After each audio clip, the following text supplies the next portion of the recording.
Alrighty guys, we're back for Worldsoul Ramp, and this is a Murders at Karlov Manor Standard Brew, and I'm Redcat. Let's go over the deck, then hop right into some ranked Rockin' 3 Worldsoul's Rage. This is an X, a red, and a green sorcery speed. It deals X damage to any target.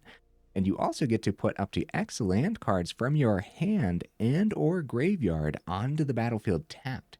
Okay, pretty neat card, man, and kind of sort of one of our main win conditions. We're hoping to ramp so well where that X just gets out of hand. Maybe we do a Worldsoul's Rage a couple turns in a row, you know what I mean? We also have a lot of great creatures in here that'll hopefully be swinging in too, but guys, that reminds me, this was actually a suggestion down in the comments. Thank you so much for the suggestion. It's going to be a fun one. It was essentially just to try out Worldsoul's Rage. So here we are. Bunch of cards packed in that's going to work well with the Rage, like Aftermath Analyst here. This is a 2-mana, 1/3 Elf Detective. Okay. And when it enters the battlefield, you mill 3 cards. So stocking up that graveyard, potentially putting those extra lands in that we can grab back with the Worldsoul's Rage, right? It also has a bottom ability here for 3 and a green. You can sacrifice Aftermath Analyst, return all land cards from your graveyard to the battlefield tapped. Huh.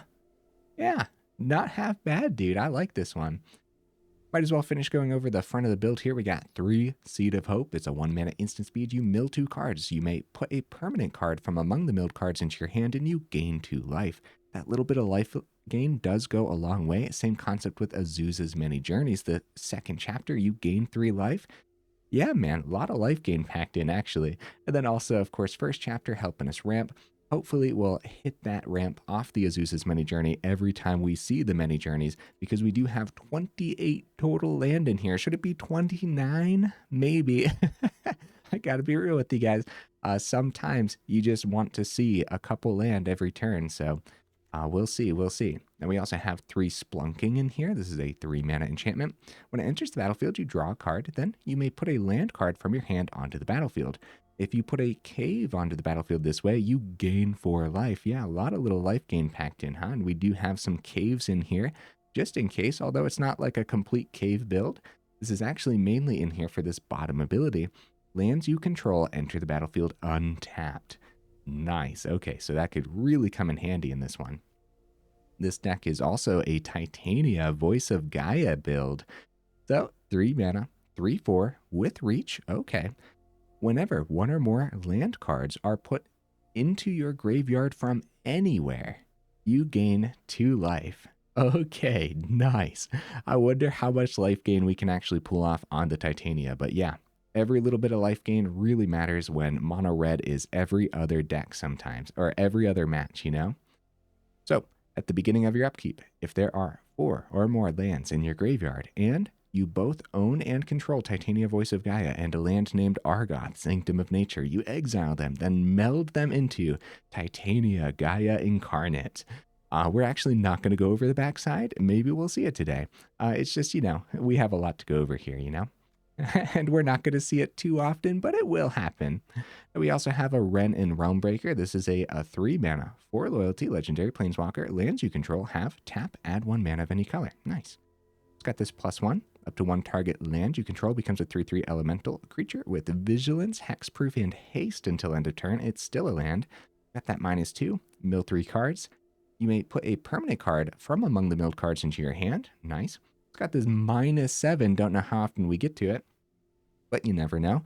You get an emblem with, you may play lands and cast permanent spells from your graveyard. That seems like it would be pretty good in a build like this. Blossoming Tortoise making the cut as a 4 of. It's going to be excellent in here. And of course, like land creatures you control get +1/+1. So like that includes the stuff you power up with Wrenn and Realmbreaker too. So that's pretty cool. We got Krenko's Buzzcrusher. This is a new one. So we have 3 of them packed in. So it's a 4-mana, 4/4 artifact creature. Flying, trample. Okay, I like all those stats so far. I like that go for the throat can't hit this, you know? When Krenko's Buzzcrusher enters the battlefield, for each player, you destroy up to 1 non-basic land that player controls. For each land destroyed this way, its controller may search their library for a basic land card, put it onto the battlefield tapped, then shuffle. So the concept here is there's going to be moments where you don't mind hitting your own land as well and grabbing basics out of your library and then going and grabbing those cards that you destroyed off the Buzzkiller back with cards like Worldsoul's Rage or something. So that could be really cool. And then, of course, if you're destroying your own land too, Titania is going to be gaining you life if you got that on the board as well, because it's when the lands are put into the graveyard from anywhere. So, of course, that includes the battlefield. I'm interested to see how much Buzzcrusher is actually going to do. Interested to see how many like creature lands we actually hit on the opponent's side with it as well. So, and since we're hopefully ramping so well, hopefully like having all these 4-mana cards won't hold us up at all. All right, getting to the top end. We have a couple of Vorinclex in here. 5-mana 6/6 trample reach. That's all I need to see. But also, when it ETBs, search your library for up to 2 forest cards. Now, it doesn't say basic, it just says forests. Reveal them, put it into your hand, then shuffle. It also has that bottom ability for 8 mana. You exile it, return it as Grand Evolution, which I'm actually not going to go over right now. But you never know. Every now and then you're going to get that 8 mana, and Grand Evolution will help you win that game. So with the Vorinclex, we can grab things out of the mana base like a commercial district. This is one of the new Surveil lands that counts as a mountain and a forest. And then the Surveil will probably go a long way in a build like this too. So yeah, a couple commercial districts over here. Now for like the Titania as well, I did forget to bring up that we have a couple Sanctum of Nature. I didn't opt for like all 4 of them because it does enter tapped unless you control a legendary green creature. So more often than not, it's going to enter tapped unless like we also have Spelunking on the board or something too. And then the bottom of Sanctum of Nature has a pretty cool ability too. So for 2 and double green, you can tap this, create a 2/2 green bear creature token, then mill 3 cards. Okay, activate only as a sorcery. And maybe it won't be that expensive to activate Argoth Sanctum of Nature if we have cards like Sunken Citadel, for example, right? So this enters tapped, and as it enters, you choose a color. You can add 1 mana of the chosen color or 2 mana of the chosen color. Spend this mana only to activate abilities of land sources. Okay, nice. And that's one of the caves that will work with the Spelunking, potentially giving you some life gain off of that too. Oh, I kind of skipped like the actual top end here, huh? I just went right into the lands. So I wonder if Etali is the best thing to ramp into for Gruul. What do you guys think? So I opted for a couple of Etalis. Of course, we can transform Etali quite effectively here too, without having to actually pay like 2 for the Phyrexian green. We could probably just pay the 10, you know what I mean, in a build like this. Is there a better top end to ramp into in Gruul, guys? Let me know in the comments. I don't think so. I think it's Etali. So we got a couple of them. And then we also have a Virtue of Strength here too. So 7 mana enchantment. If you tap a basic land for mana, it produces 3 times as much of that mana instead. And we should be able to get plenty of basics onto the board in this build. So we'll see. And if you're producing 3 times that amount of mana, then of course, Worldsoul's Rage, that X goes wild, huh? Now it also has an adventure side here. For 1 mana, sorcery speed, return target creature or land card from your graveyard to your hand. So again, since we're milling so much, that could really come in handy. Go over the rest of the land. We have a couple Restless Ridgelines because Restless lands happen to be good, especially when you have like Blossoming Tortoise as well. And don't forget, activated abilities of lands you control cost 1 less to activate when you have that Blossoming Tortoise. So again, like Sanctum of Nature might get pretty cheap to go ahead and produce those bears with, huh? Also opting for a couple Echoing Deep, so it enters tapped as a copy of a land in your graveyard, except it's a cave in addition to its other types. That's pretty cool, man. I think there's going to be moments where we go ahead and copy the Riveteers Overlook. So this could also be Cabaret Courtyard, as long as it can grab forests and mountains is totally fine. So it could be either or a mixture of the two is what I was trying to say there. That's funny. So Riveteers Overlook, when it ETBs, you sacrifice it. So you don't got to tap it or anything fancy like that. It's just ETB, sack it. When you do, you search your library for a basic swamp, mountain, or forest, put it onto the battlefield tapped, then shuffle and you gain 1 life. That's going to be huge in this deck because it goes right into the grave. We can bring it back with Rage at some point. We can, of course, copy it with the Echoing Deeps. Just having this in the grave in general and a build like this is going to be really, really good. Bunch of basics with 8 forests. We have 4 mountains, opting for a Hidden Volcano. Give me 1 second, guys. A small distraction over here. Okay, where was I? Yeah, Hidden Volcano. Instead of Crucible of Defiance, I wanted to have as many basic lands in here as possible, and just so it was between Crucible of Defiance or Hidden Volcano as far as utility for just the red source goes, and I just wanted another cave in here. And then I went vice versa for like Who Endures instead of having the green cave, because I think Who Endures really does come in handy more often than not. So honorable mentions, guys. Yeah, Crucible of Defiance. Should it be in here? Maybe. Yeah, Hidden Nursery, same concept, man. I do want as many basics in here as possible, so that way Riveteers Overlook always hits basics, and when we're bringing these back from the grave, we're going to be ripping even more basics out of the deck too, so maybe 12 basics isn't even going to be enough. Not really sure. Thought about this build as being maybe a Field of Ruin style deck, but since we have like 3 Krenko's Buzzcrushers anyways, not this time around. And again, I wanted a lot of basics packed in. What about Deeproot Wayfinder? I haven't actually been able to do too much when I've played with Wayfinder. Like, it looks like a really good card, but I actually never get to pull it off. Like, I never get to actually hit that combat damage through, and if I do, I never actually like surveil a land with it either. But Wayfinder also works really well with like Riveteers Overlook and everything too, so yeah, something to consider. Then there's a new one, Rubble Belt Maverick. 1 mana, 1/1. When it enters the battlefield, surveil 2. Oh my. And then for a green, you can exile this from your graveyard and then put a +1/+1 counter on target creature, activate only as a sorcery. I actually think this card looks really good, dude. So, like, we could consider dropping, like, Seed of Hope for, like, 3 Rubble Belt Mavericks, maybe? But I actually just think the life gain on Seed of Hope is going to be a little bit better, too, so. But it's in the honorable mentions for a good reason, I would say. Okay, guys, hopefully that's everything. Let's go ahead, take it into some ranked, and see how we do.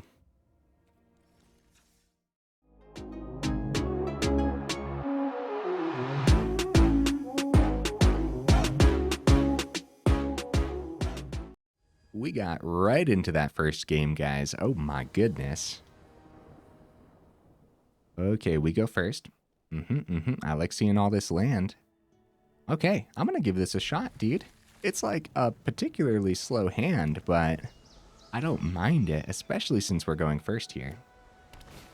Ooh, Frontliner, okay. Ooh, that's good. That was a really good draw. All right, Azusa's Many Journeys. We're just gonna like play an extra forest. We'll keep it hidden that we have red in here for now. They call human on Cavern of Souls. They don't play anything for the turn. Okay, we gain 3.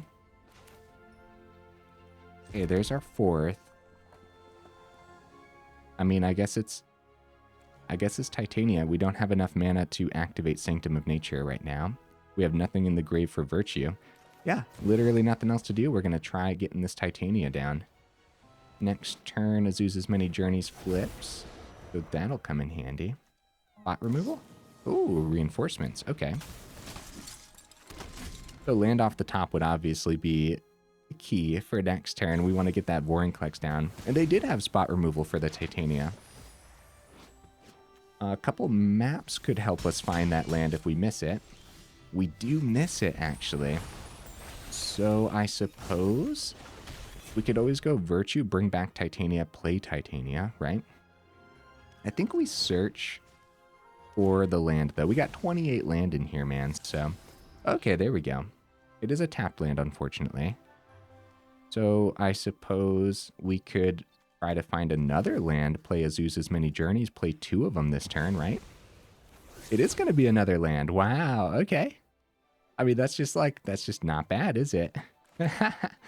Just not bad. So we can go keep the green source open, Azusa's Many Journeys. Hidden Volcano. Do I grab the Titania, I suppose, while we have the open mana, right? Let's do it.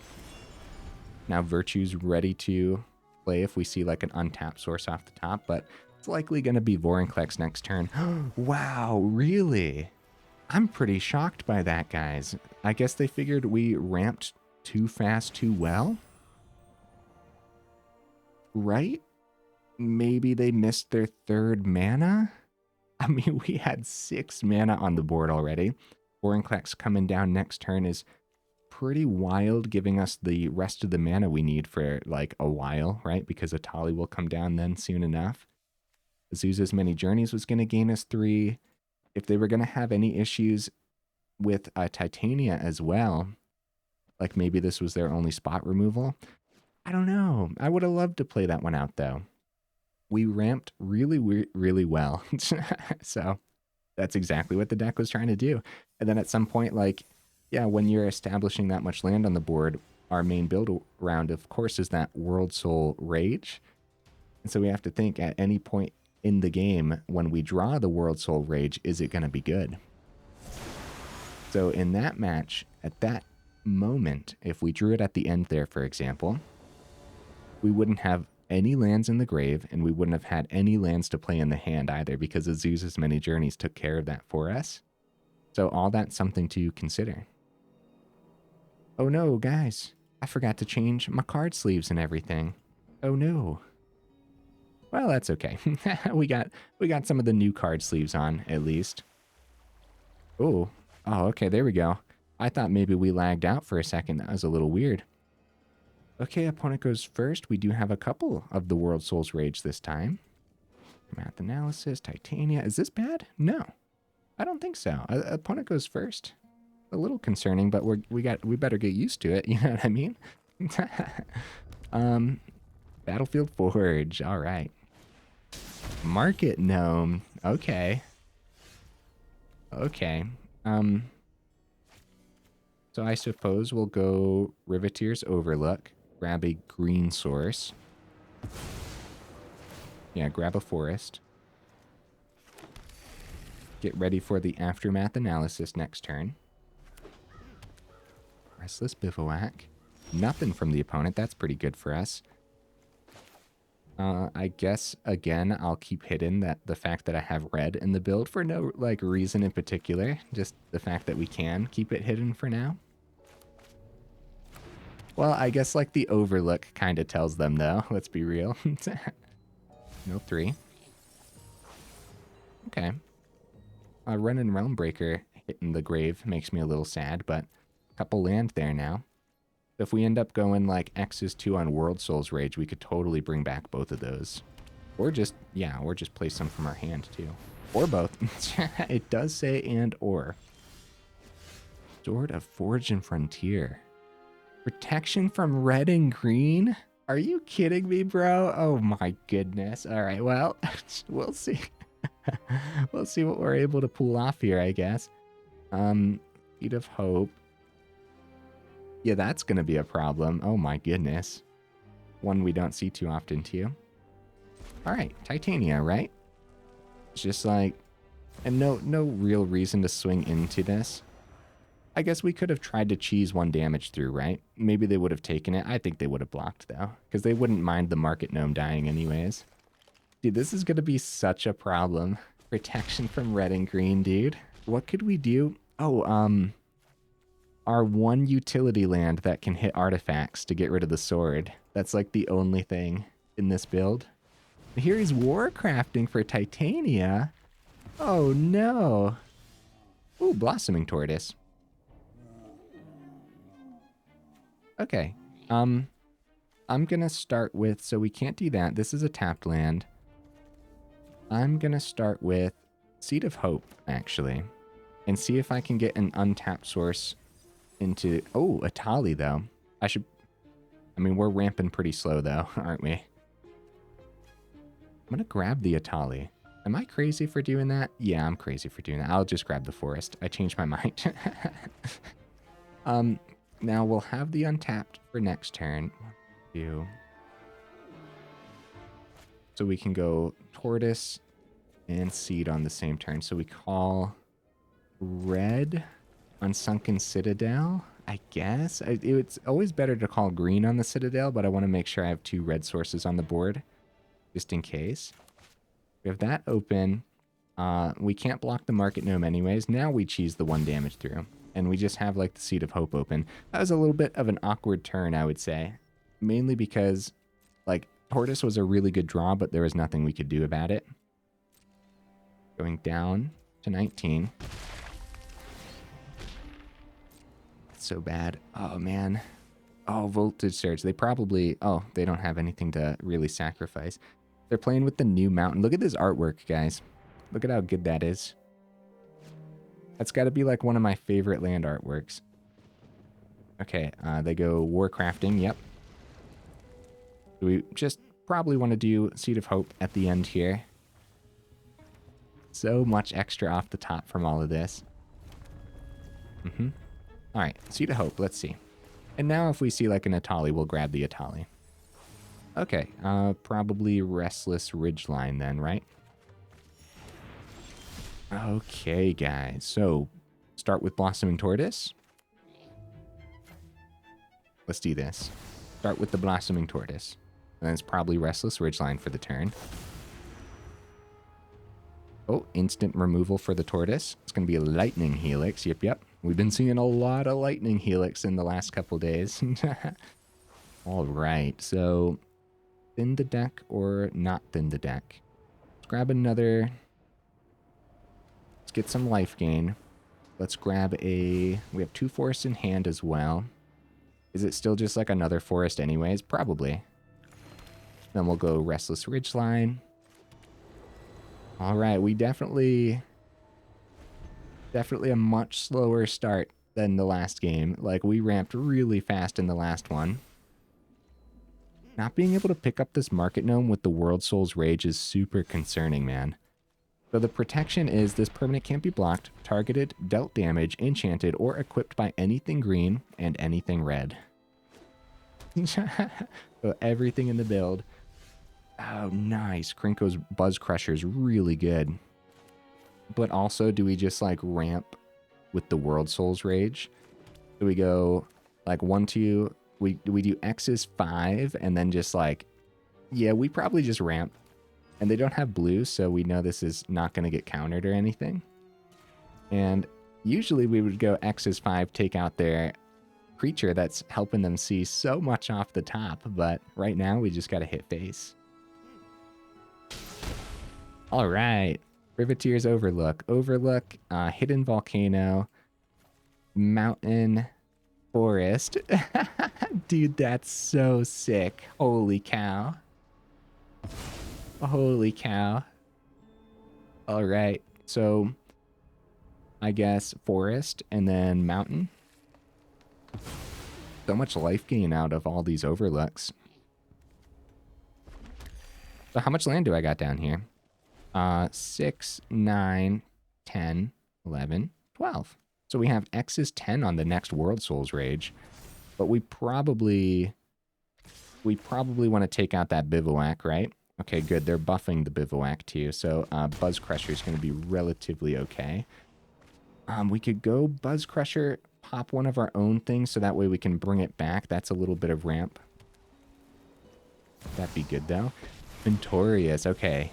Now the opponent's playing some more stuff. Because yeah, overall they haven't really played too much this game. Who endures? All right, we can get rid of that sword. That's good. And but instead of hitting like Market Gnome, we're probably gonna have to hit Quintorius for like X's 5 on the Worldsoul. We want to get rid of the Bivouac too. I want to be able to do everything this turn. So I'm gonna start with that would enter tapped, right? So we want to 1 second, opponent. I am thinking, buddy. I want to make sure I do this right. We also have like Hidden Volcano if we wanted to discover 4 as well. So I'm probably going to end up destroying the Ridgeline. So I'll use this as a green and a forest. Go Who Endures, right? We want to make sure we can hit the Sword of Forge and Frontier. I mean, eventually we were going to hit it. I mean, there's only 32 cards remaining in our build already. So they get a bit of ramp. Hopefully that doesn't matter. And then next up, we want to take care of the Restless Bivouac, right? We still have enough of everything else. So Krenko's Buzzcrusher. So we target for each player. So I will destroy the Restless Ridgeline that I tapped and their Restless Bivouac. And I will grab, take action. I guess like another forest is fine. Yeah, we're running out of basics, dude. We are running out. And then we go X is 5. Uh-oh, we only have 4. Uh-oh. You know what? We could do Hidden Volcano, see what we see. We could still hit the Quintoris. Now we should activate this, right? Because that's 1/2. The Sunken Citadel taps for 2. We should totally activate this Hidden Volcano, man. Oh, Blossoming Tortoise, let's go. That mills more. Maybe we'll see even more off the Worldsoul's Rage too. Oh no, Lightning Helix. My poor turtles, man. The good news is the Buzzcrusher's still around. We could go there. We could, I guess, like Hidden Volcano. That way we can discover again next turn if we want. It's too bad we couldn't take out the Quintoris though. This is going to be a problem, dude. Especially with their discover. Invasion of Kaldheim. Okay. Exile all cards. Hold up. Exile all cards in your hand, then draw that many cards. Until the end of your next turn, you may play the exiled cards. So every time they do this too, Quintoris is going to burn us. So we're going down to 11. Full-blown Voltage Surge takes care of the Buzzcrusher, unfortunately, guys. A lot of life gain for the opponent. Quintoris going up to 6 now. We gotta take out that Planeswalker, dude. We gotta take care of it. Market Gnome. Okay. We've been seeing a lot of cool Boros Midrange recently. Commercial District. Okay. So I suppose where we'd want to start then is Volcano. We'll have 4, 5. Now we only have 5. Crap, dude. We're 1 behind this Quintoris with this Worldsoul's Rage. So we don't start with Hidden Volcano, but that kind of sucks too. Maybe we'll hit something good off the Volcano. Okay, what the heck. I think this is now leaning towards the opponent pretty well. Let's see what we see. Blossoming Tortoise? That's pretty good. That's pretty good, man. All right. What do we see here? Commercial District. Either way, it enters tapped, unfortunately.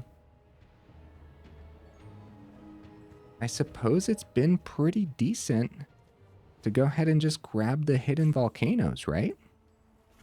To make sure we can do that all again next turn. But also, so let's surveil off of the Commercial District. Sanctum of Nature, huh?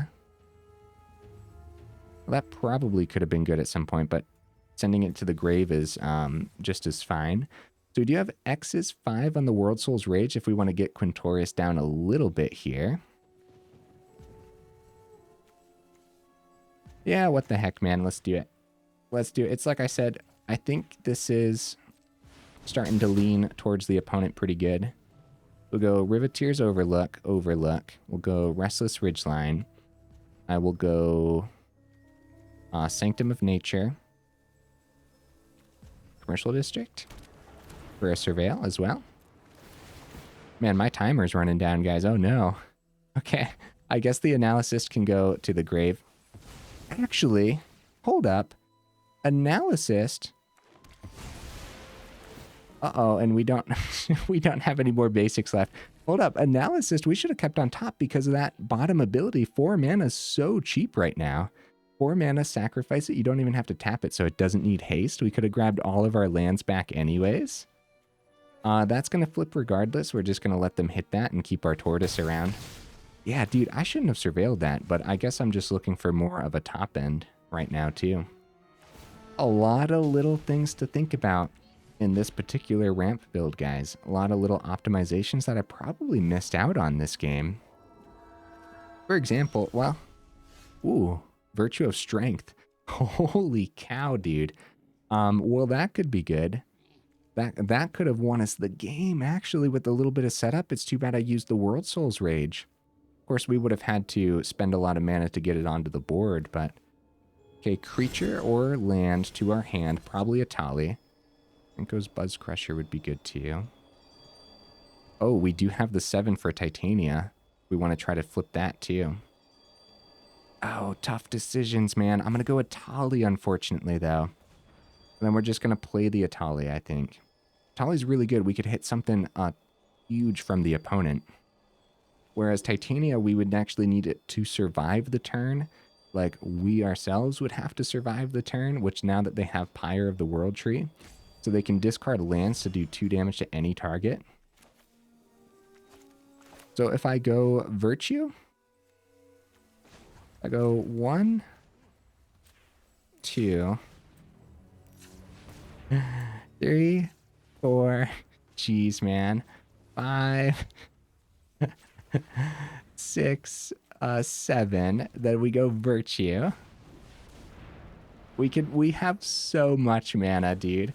I just wanted to make sure, but now that Virtue's on the board, we still have 6 open mana, which of course all those basics tap for 3 times the amount. So Etali, let's see what we see. Come on.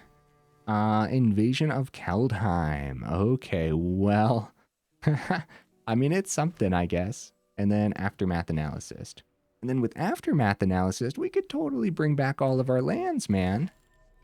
Mill 3 cards. Actually, we're going to deck ourselves. Oh, crap. Oh, crap. Wait. Do we still have 1 Pyre? Or what was I going to call it? Do I still have 1 Worldsoul's Rage here? Can also flip the Etali. It doesn't have haste, though. Alright. Well, what the heck, man? Let's do this. Let's sacrifice this Analyst. We get a bunch of life gain, so that's good. Turn all land cards from your graveyard to the battlefield tapped. What's, from your graveyard? What, why am I choosing this? Oh, the one in my grave lets me choose a land, and it comes out as that land. So we chose Restless Bivouac. That's really funny, dude. We decline, gain some life. What a time, dude. Opponent, thank you for sticking this out. I know it's like heavily leaning towards the opponent, but like, I really do appreciate them just sticking this out right now. We're going to flip the Etali to get it to the indestructible as well.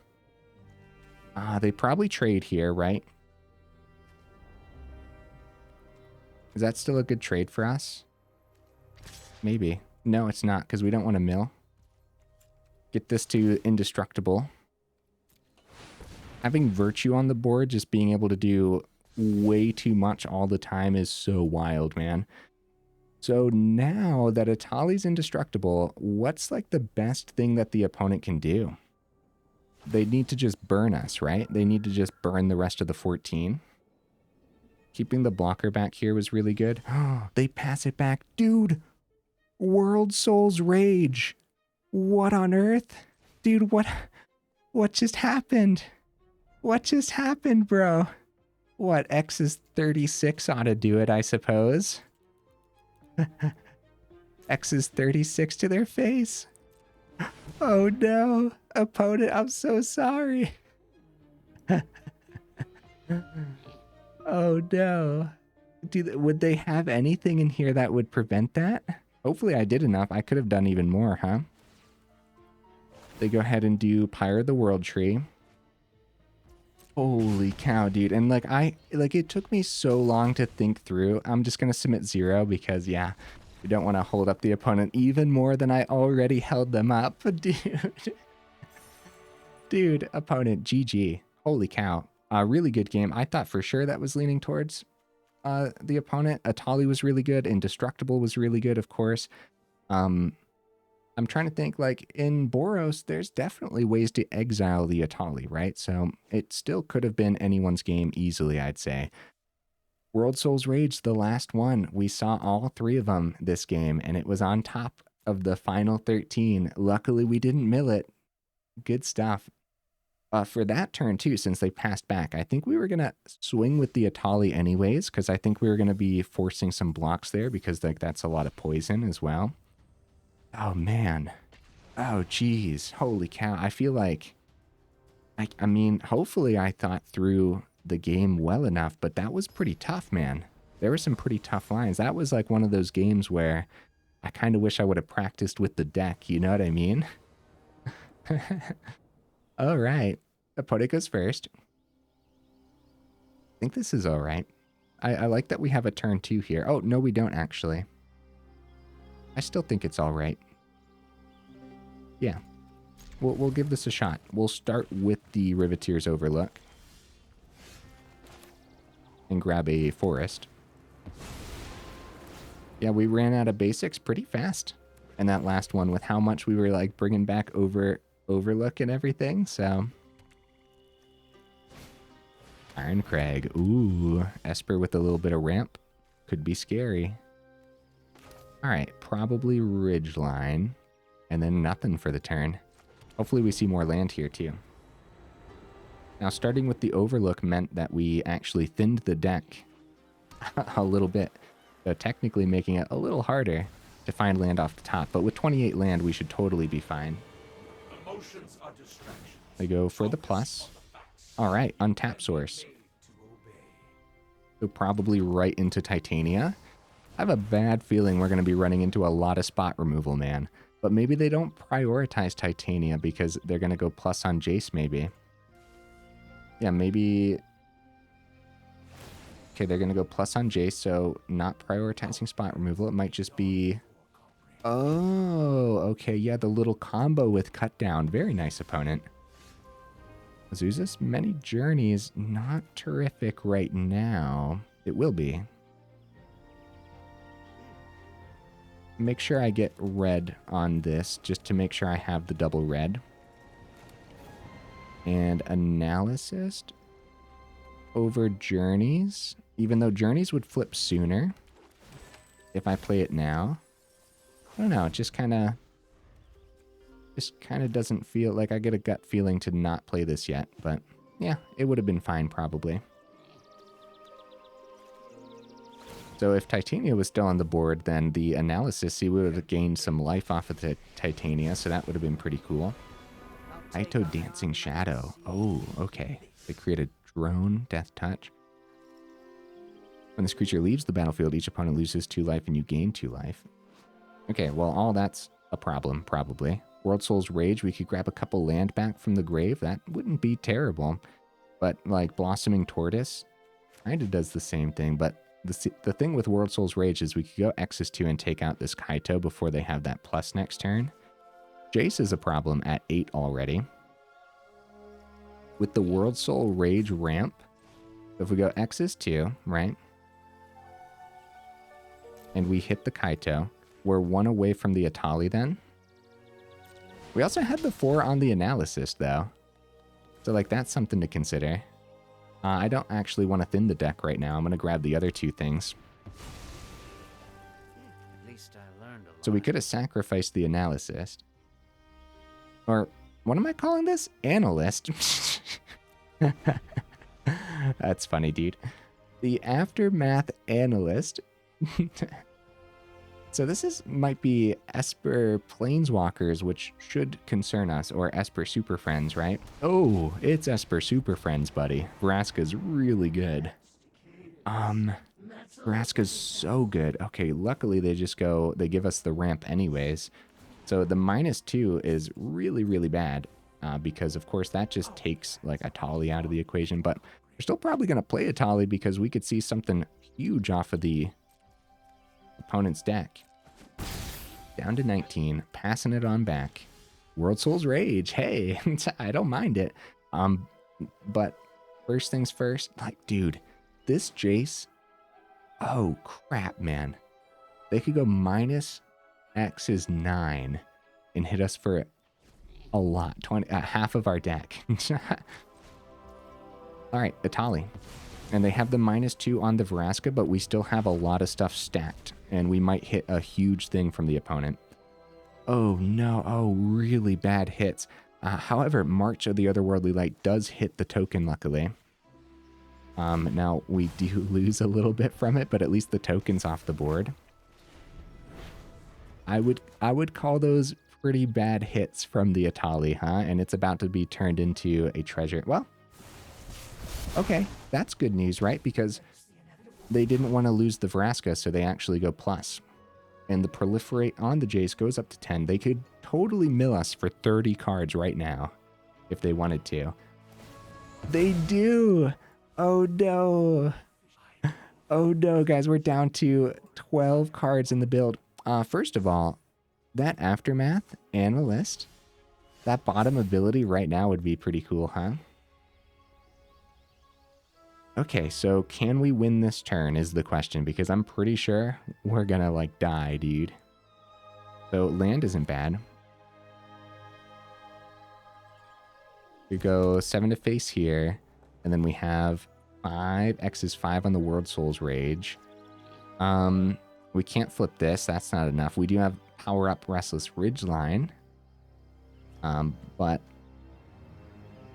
since they didn't mill us, I feel like this is just going to be a Planeswalker. Wandering Emperor, right?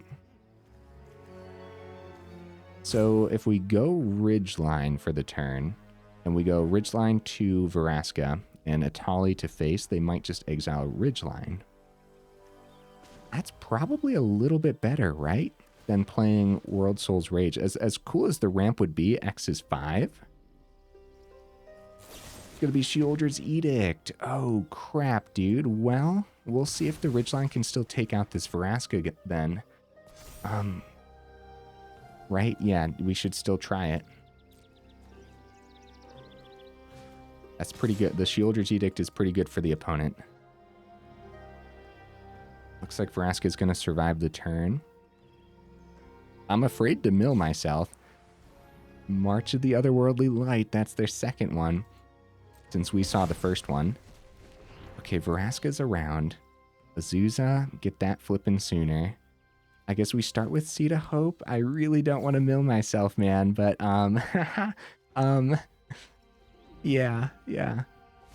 Because a Jace would... Ooh.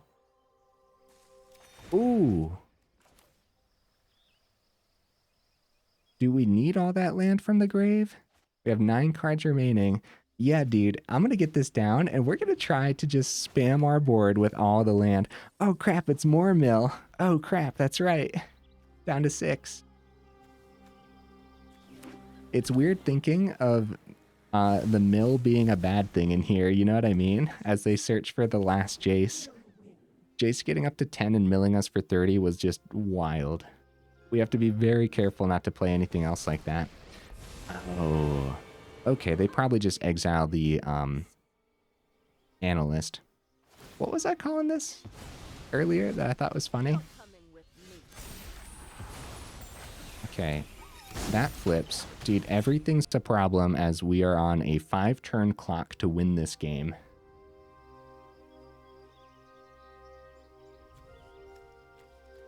Okay. Worldsoul's Rage for 4, unfortunately, since we lost a land, does hit the Vraska, and we ramp for 4 then.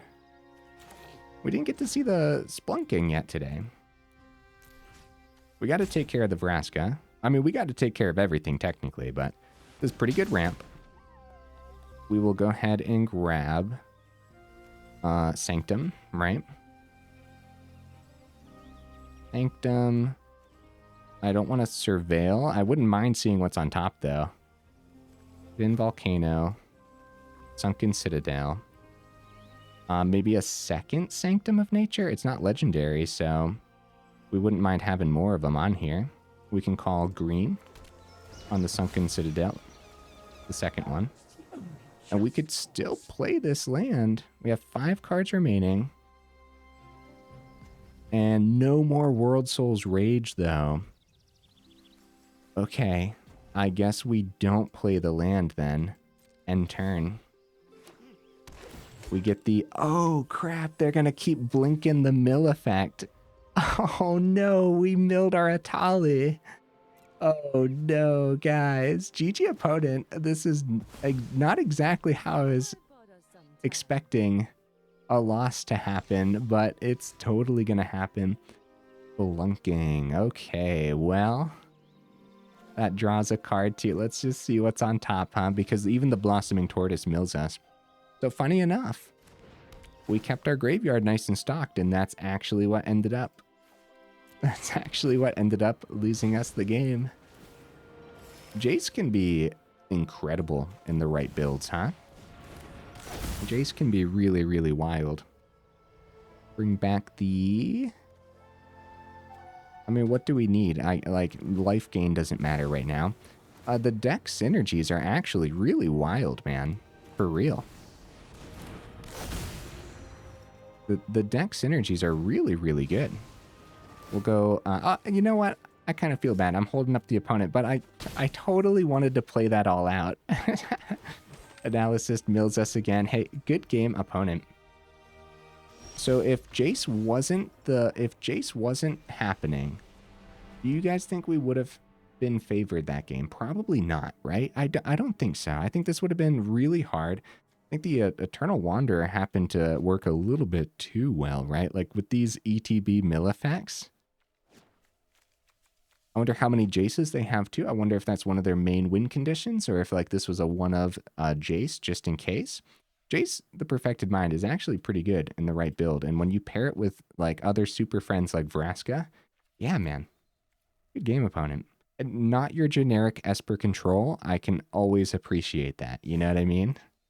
We're about 45 minutes in, guys. The games are taking a little while, but I'm having such a dang good time with this deck that I'm going to go again. And like, as time goes on with it too, I'm like learning more and more about the build. So it's getting a little easier to play, but boy, this one was tough for me. Definitely taking much longer for my decisions. Okay, with the Surveil here, we should be fine. 28 total land. What we really want to see is 2 land off the top for the next 2 turns, and that would be pretty good. And the Surveil can help us get there, of course. So that's the goal. Worldsoul's Rage has been really cool. Come on, land. Yeah, all right. That's what we like to see. Would love to see the Krenko's Buzzcrusher do more, too. Nano faces Kakazan. Okay. Since we went first, I'm actually not as scared as I probably should be. Ordering matter here, guys. We could have started with the mountain to keep an open forest if we had like a Seed of Hope in hand. Luckily, we didn't, but like that's definitely something to consider for the build, right? Since it was an untapped source. Frantic Scapegoat, okie dokies. I just got done recording yesterday Red Deck wins with the Frantic Scapegoat, and it was really good, actually. Uses many journeys. Okay, well, we'll probably get that down just to get the... I mean, that's all we can do. Crap, we need to see more land, huh? Yeah, thank goodness for this life gain for a few turns. But without ramping, we might still be in trouble. Commando flips next turn. So, for getting through from their creatures alone, I don't know if they want to pass the Menace off to Etching. Yeah, they end up not. Wouldn't make much sense since they're both 2/2s. They should probably pass the Menace to the Godric, though, just in case. Swing for 8. All right, gain 3 back up to 15. Come on, land. Oh, no. Okay. Luckily, we get a blocker on the ground, but the Godric is a big problem. And now that it has Menace, our Buzzcrusher won't be able to do much against it. I'm afraid that once we play this Analyst, that we're going to mill all the land that we've been looking for. But we have to play something, right? We need more blockers on the ground. We did mill 2 land. Okay. It wasn't 2 land in a row, but like any amount of land would have been excellent there. With 28 total, we should still have a pretty good chance of seeing mana off the top, though, right? Mistress Foundry over there 2 times over. Uh-oh. Uh-oh. Uh-oh, guys. Yeah, this is a problem.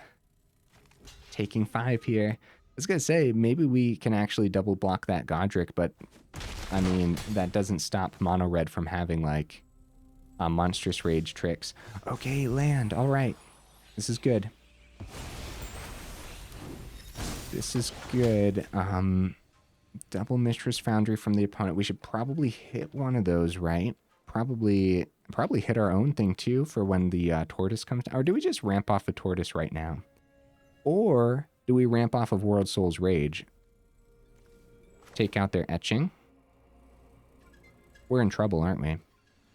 Let's ramp off of Worldsoul's Rage. For the last game, make sure we play our play around again. And it's actually pretty sick. So like 4 mana, take out a creature. Ramp 2 because our graveyard's stocked up from the Aftermath Analyst. It is protection? I don't think they'd want to do... Okay, it's going to be a lightning strike. Dude, okay. I was going to say, if it's like a monstrous rage, I think they'd want to save that for their turn. You know what I mean? All right, no attacks. We might die this turn, unfortunately, guys. After actually seeing the mana and getting the ramp, I think it might be over. Okay.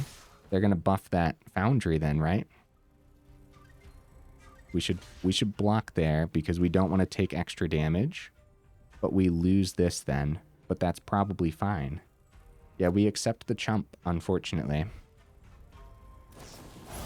Oh, it's just going to be a monstrous rage instead. Oh, still going down to 3. Etali. Ooh. But we don't have enough mana. Oh, no, guys. Oh, no. We might be able to mill.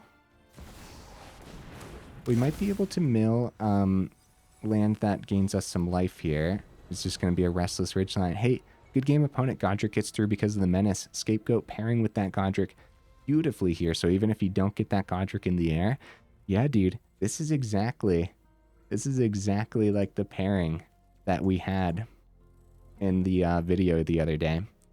I don't exactly know when these videos are going up, so it might literally be yesterday's video. I think it will be, but yeah, GG opponent. Yeah, because I record these well in advance.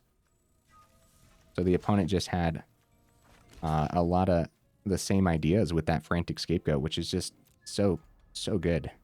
They're completely playing this out because we do have open mana over here, so it could have easily been like removal for the Godric, like a Lightning Strike, for example, right?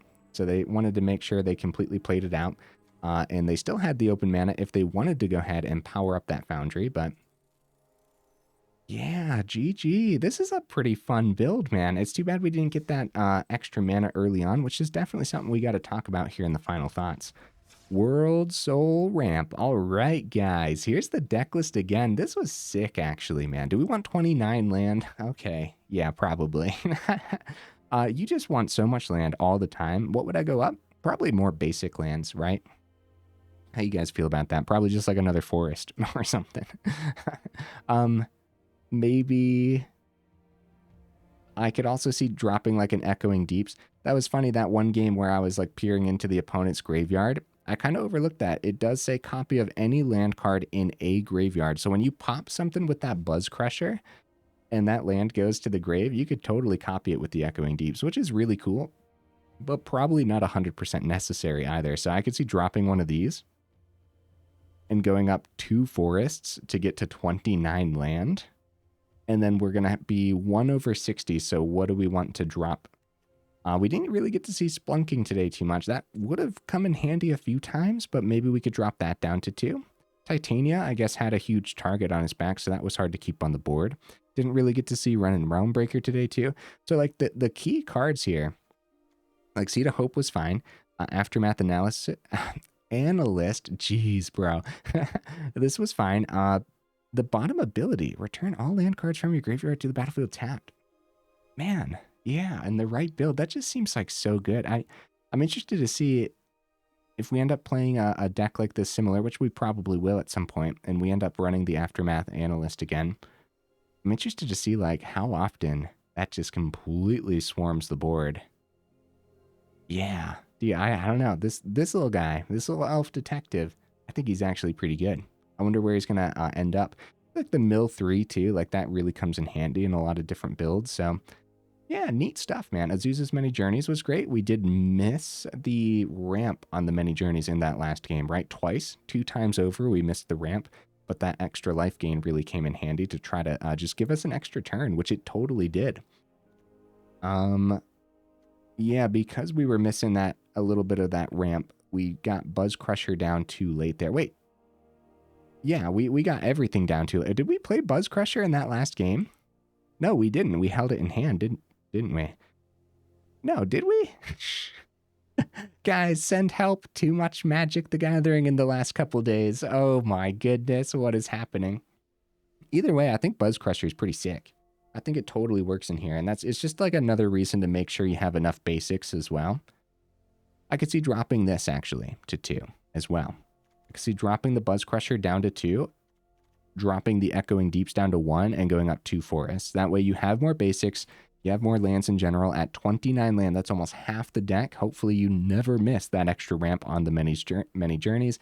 Hopefully you never miss getting a couple lands into the graveyard so you can hit that ramp with like the Worldsoul's Rage and everything. The double Etali seemed fine. The big thing with Etali too, unfortunately, and not pairing like entirely well with the Worldsoul's Rage, it's still probably the best top-end ramp piece for Gruul, right? That's what I was going over when I went over the deck, but I didn't go over the fact that if you do hit like the Worldsoul's Rage, because Etali says, exiles cards from the top of their library until they exile a non-land card. You may cast any number of spells from among the non-land cards exiled this way without paying their mana costs. So when you hit an X mana spell with Etali, you can't pay that extra X. It just ends up being, like if you hit Worldsoul's Rage, it would be a red and a green, X is 0, and then put X land. So it would be a complete miss. But like, what else would we want on the top end? You know what I mean? It really depends. Unless I'm missing something there, I might be, maybe you can pay the X. No, I don't believe so. Right? Right? Virtue of Strength, that was wild in that game. The fact that we were able to play this and play the Etali and flip the Etali, like the amount of extra mana we saw was so insane. And then we top decked that Worldsoul's Rage and we were just like, yeah, I guess like X is 36 ought to do it, which was because we had all 12 of our basics, so we knew each basic was tapping for 3 off the Virtue. That was sick, dude. Holy cow. A lot of fun games, really thought-provoking games, and hopefully I ended up playing it all out well enough as well. Against like mono red at the end, yeah, had we just seen a little bit extra mana, I think we'd actually have a good chance, especially with all this extra life gain floating about in this build. Imagine seeing that Titania in that last game, right? A little bit of extra life gain from the Titania, that reach being like a 3/4. I guess it doesn't do a whole lot against Godric once it's in the air as a 4/4. And there's so many combat tricks in mono red too. So we probably still would have been sweating, but at the same time, I don't know. You never know, huh? All right, guys, we're getting real close to that hour mark. If you made it this far into the video for real, y'all are champions. I super duper appreciate you. Make sure you check out that description where we got that Discord link as well as that Patreon link if you're interested in supporting the channel that way. Okie dokies, guys. I will see you in the next video.